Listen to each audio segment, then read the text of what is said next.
الرحمن الرحیم۔ السلام علیکم ورحمۃ اللہ وبرکاتہ۔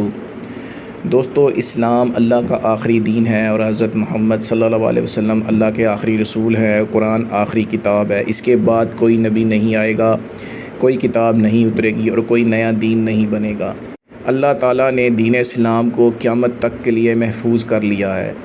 یہ قرآن مجید کی شکل میں محفوظ ہے اور صحیح حدیث کی شکل میں اللہ تعالیٰ نے اس کو محفوظ کر دیا ہے۔ اور اللہ کے رسول نے صلی اللہ علیہ وسلم نے ہمیں احادیث مبارکہ میں، صحیح حدیث میں یہ واضح کر کے بتا دیا ہے، بالکل کلیئر کٹ بتا دیا ہے کہ کون سا فرقہ، کون سی جماعت، کوئی کچھ بھی آپ کہہ لیں، جماعت کہہ لیں یا فرقہ کہہ لیں، جنت میں جائے گی۔ اس کی نشانیاں اللہ کے رسول نے ہمیں واضح طور پہ بتا دیں۔ اب کوئی یہ نہیں کہہ سکتا کہ میں 1400 سال بعد آیا ہوں، مجھے نہیں پتہ چلا کہ کون سا فرقہ ٹھیک تھا، کون سا غلط تھا، کیونکہ اسلام قیامت تک کے لیے ہے اور یہ ممکن نہیں ہے کہ اللہ اور اللہ کے رسول جو ہیں وہ مسلمانوں کو گمراہ چھوڑ دیں یا کوئی ان کے لیے ایسی باتیں، ایسا کوئی حکم، ایسی کوئی احادیث نہ کریں جس سے وہ گمراہی میں رہیں۔ انہوں نے، اللہ کے رسول نے اور قرآن نے کھول کے ہمیں بتا دیا ہے۔ دوستو، جیسے آپ مارکیٹ سے کوئی دودھ لینے جاتے ہیں یا کوئی کپڑا لینے جاتے ہیں تو آپ کی کوشش ہوتی ہے آپ کو دودھ اور کپڑا یا کوئی بھی چیز خالص ملے۔ آپ اس کے لیے کچھ محنت کرتے ہیں، کچھ ایفرٹ کرتے ہیں، آپ سٹینڈرڈز دیکھتے ہیں کہ یہ دودھ ہے، اس میں کتنی ملاوٹ ہے۔ آپ کچھ ایسے انسٹرومنٹس لیتے ہیں جس سے پتہ چلتا ہے کہ دودھ میں کتنا پانی ہے یا کتنے کیمیکلز ہیں۔ اسی طرح اس وقت مارکیٹ میں بے شمار نئے فرقے بن چکے ہیں، اور جس طرح ہم دودھ کے لیے اور کپڑوں کے لیے دوسری چیزوں کے لیے اتنی محنت کرتے ہیں، ہم پر یہ فرض ہے کہ ہم خود قرآن مجید اور صحیح احادیث کو کھولیں اور سچ کی تلاش میں نکلیں۔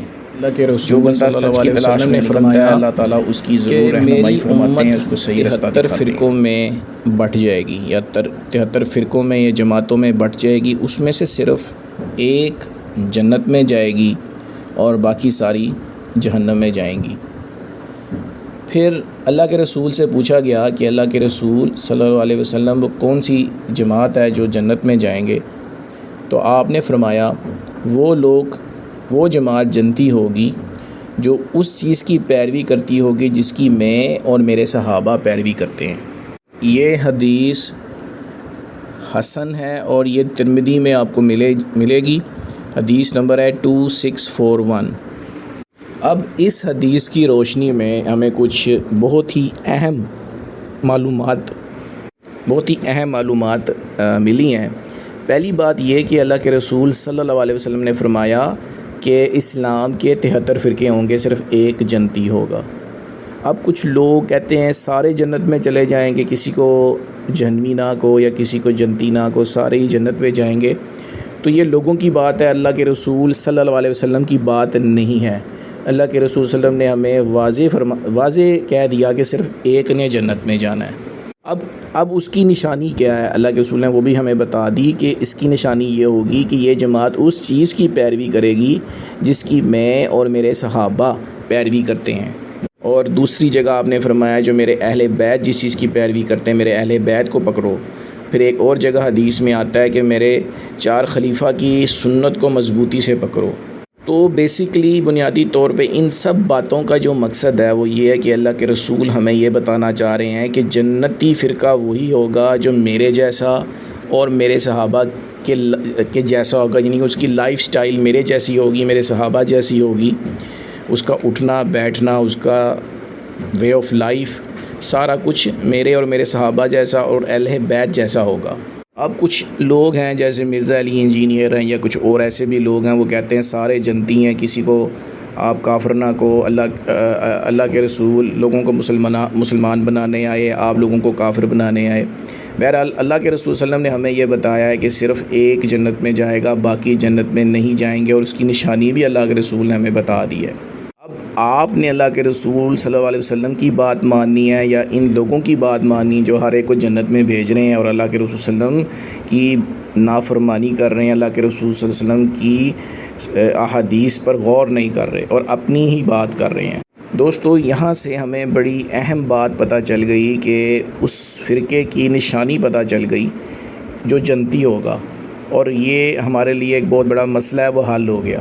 اب ہم نے کیا کرنا ہے؟ اب ہم نے اللہ کے رسول صلی اللہ علیہ وسلم کی جو احادیث ہے ان پہ غور کرنا ہے، ان کو پڑھنا ہے، اور ہم نے صحابہ کی زندگی کو دیکھنا ہے۔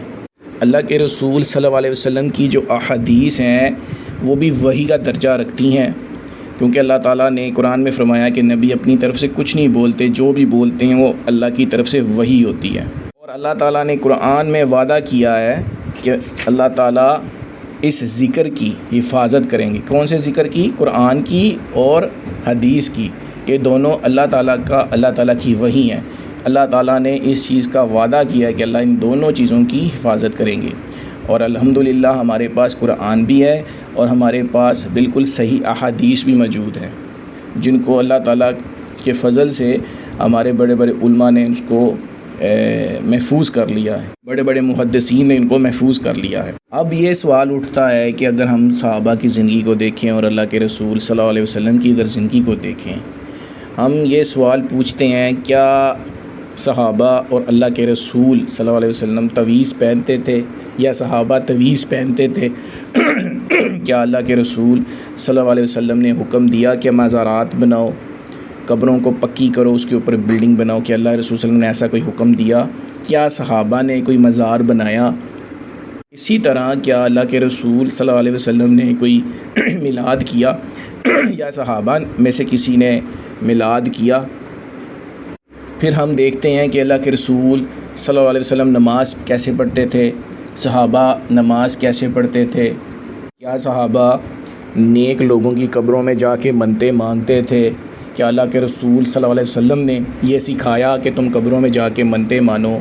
کیا اللہ کے رسول نے یہ صحابہ کو سکھایا کہ تم وسیلے دے کے، نیک لوگوں کے وسیلے دے کے دعائیں مانگو؟ کیا صحابہ اس طرح کے عرس کرتے تھے؟ کیا صحابہ اپنی داڑھی کاٹتے تھے یا داڑھی کو چھوٹا کرتے تھے؟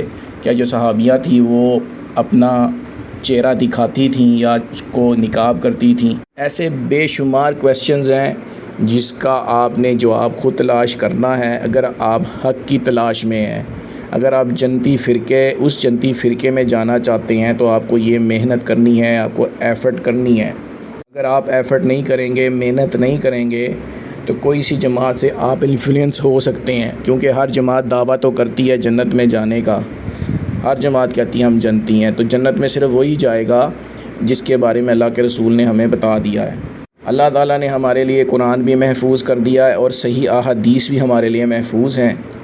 آپ نے ان کو کھولنا ہے، کیونکہ صحیح حدیث بھی اللہ کی وحی ہیں، یہ اللہ کے رسول صلی اللہ علیہ وسلم کی احادیث ہیں، لیکن اللہ کے نبی اپنی طرف سے کوئی بات نہیں کرتے، بلکہ جو ان کو اللہ کی طرف سے حکم ہوتا ہے وہ اس کو اسی طرح بیان کرتے ہیں۔ قرآن میں لکھا ہے کہ نبی اپنی طرف سے کچھ نہیں کہتے، بلکہ جو بھی کہتے ہیں وہ وحی ہوتا ہے۔ انشاءاللہ جس دن آپ ساری امت قرآن کو اور صحیح احادیث کا مطالعہ کرے گی تو ان کو بہت سے سوالوں کے جواب مل جائیں گے، اور یہ جو فرقے بازی ہے، یہ فرقے ان کا جنازہ نکل جائے گا۔ ہماری امت میں تقسیم ہونے کی وجہ اور اتنے زیادہ فرقے بننے کی وجہ صرف یہی ہے کہ قرآن سے دوری ہے، صحیح احادیث سے دوری ہے۔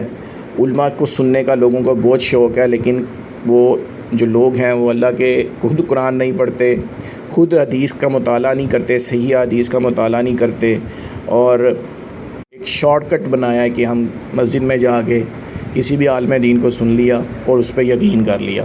جو بندہ قرآن اور حدیث کو پڑھتا ہے، صحیح بخاری کو پڑھتا ہے، صحیح مسلم کو پڑھتا ہے، جو بالکل صحیح احادیث ہیں اور قرآن مجید کو ترجمے کے ساتھ سمجھ کے پڑھتا ہے، تو اس کو اللہ تعالیٰ خود رستہ دکھا دیں گے کہ کون سا فرقہ ٹھیک ہے، تم نے کس کے ساتھ اپنے آپ کو ملانا ہے۔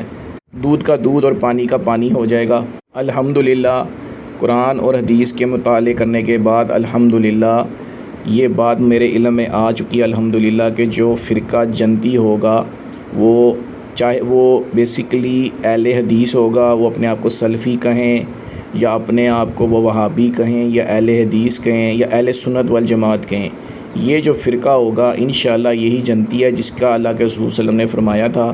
کیونکہ یہ جو جماعت ہے یہ اسٹرکٹلی کوئی بندہ بھی اگر صحابہ کی لائف کو پڑھے گا اور اہل حدیثوں جو لوگ ہیں ان کو دیکھے گا اور سلفیوں کو دیکھے گا تو وہ چیز اس کو سمجھ آ جائے گی کہ یہ بالکل وہی معیار ہے جو قرآن اور حدیث کا ہے، جو صحابہ کا ہے، اس پہ یہ فالو کرتے ہیں جو اہل حدیث ہیں۔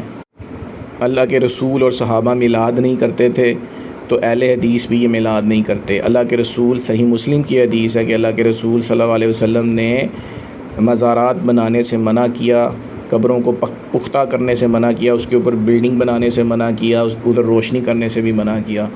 اسی وجہ سے اہل حدیث بھی یہ کام نہیں کرتے۔ سوال یہ ہے کہ اپنے آپ کو اہل حدیث یا سلفی یا وہابی کہنا درست ہے؟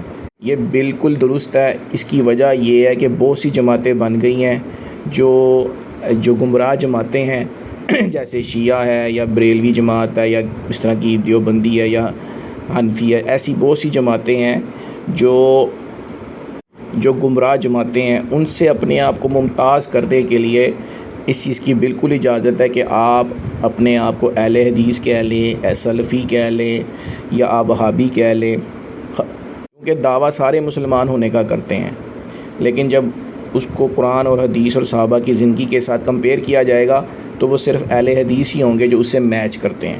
اس بات کی دلیل یہ ہے کہ صحابی جو تھے، اللہ کے رسول صلی اللہ علیہ وسلم کے جو صحابی تھے، ان میں مہاجر بھی تھے، ان میں بدری صحابی بھی تھے، ان میں انصار بھی تھے، وہ تو مسلمان، لیکن اپنے آپ کو ممتاز کرنے کے لیے ان کے یہ چھوٹے چھوٹے لقب تھے۔ اسی طرح اہل حدیث بھی ایک لقب ہے۔